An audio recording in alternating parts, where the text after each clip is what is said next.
Well, between the long reading on Palm Sunday and this long reading tonight from the Gospel of John, we get the picture, right? The long, flowing sweep of a tragic story with Jesus at the center. There's so much going on in so many different people that it's hard to know where to focus. So much drama, so much action.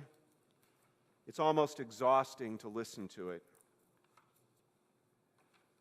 Think back to that Palm Sunday parade,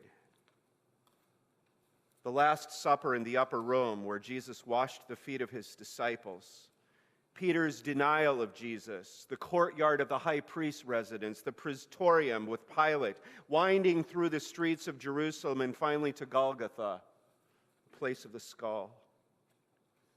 So many places, so many characters, so many culpable characters. Everywhere you turn, there's someone else whose actions contributed to the progression of this awful chain of events. There's Judas, getting impatient with Jesus' slow and ineffective way of working, and Judas deciding to take matters into his own hands. All Jesus needed was a little push. And so Judas decided to act, push ahead, get something done, because God's way was certainly too slow and ineffective. Or what about Peter? Promising to follow Jesus to the ends of the earth, bound and determined that if Jesus lost every friend in the world, that he would still be his friend, faithful to death. And for all of Peter's hubris, when the heat got turned up, he was more than happy to put his own reputation front and center when somebody accused him of being associated with Jesus.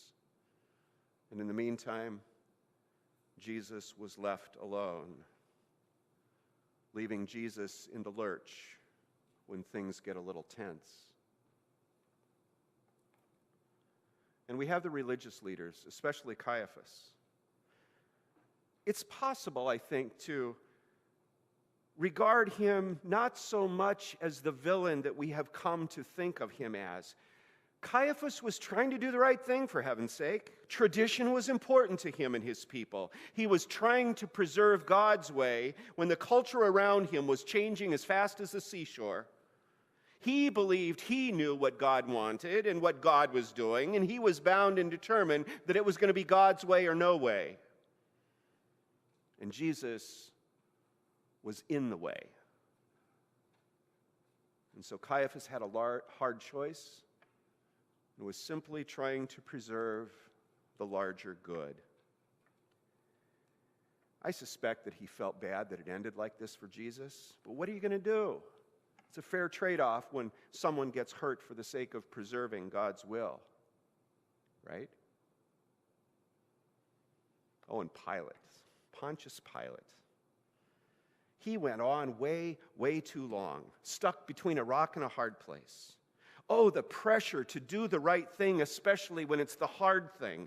That's a very lonely place to be.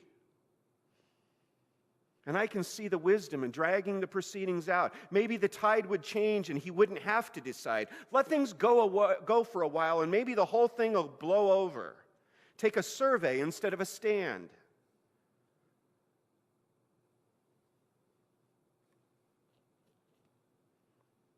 We would never have done what the soldiers did, would we?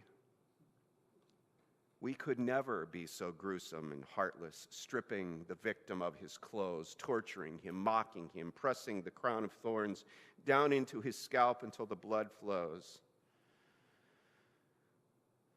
Then again, good soldiers do what they're told and don't ask questions. That's what good soldiers do. And so we see unfold the tragedy of Jesus' death. Perhaps the greater tragedy of this Good Friday is that we stand shoulder to shoulder with all the cast of this drama. We are neither better nor worse than the players on that stage. We are the greedy ones, the impatient ones, the unfaithful ones, the expedient ones, the ones who follow blindly, and the ones who just want to get out of the potentially dangerous and threatening situation. We are those ones because we too are part of a broken and fallen humanity. For us and for our salvation, the Nicene Creed states, for us and for our salvation, Jesus went through it all. And when he came to the end came not with a whisper of despair or a groan of defeat, but with a confident cry of victory. It is finished. The work is done. Salvation is accomplished. What God sent Jesus to do is done. And what God sent Jesus to do is nothing less than redemption, rescue, restoration, reclamation of the whole world. Caiaphas, Peter, Judas, Pilate, the soldiers, you, me, and every other participant in this long and tragic story. So tonight, we acknowledge our part in the story. Were you there when they crucified my Lord? Oh, yes, we were. In a few minutes, we will sing some ancient verses called the Solemn Reproaches. And we know that the reproaches are accusations that are directed at us as much as anyone. But we will not dwell on the reproaches. You will have an opportunity to come forward to reverence the cross, to kneel at the cross, to touch the cross.